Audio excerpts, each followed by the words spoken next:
बातमी जतमधून जत भाजप बूथ प्रमुखांच्या बैठकीत भूमिपुत्राच्या मुद्द्यावरून रणकंदन झाले।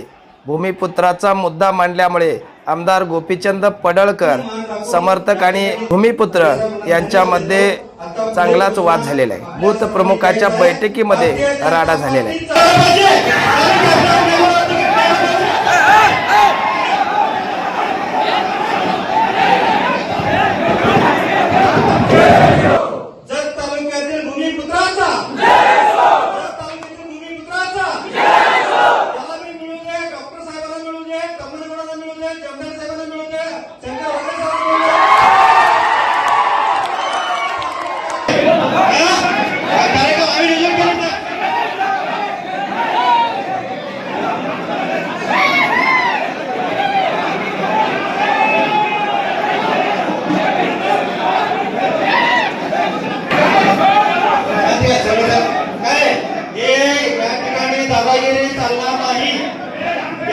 दादागिरी चालणार नाही। कोणी असू दे, ते कोणी असू दे, दादागिरी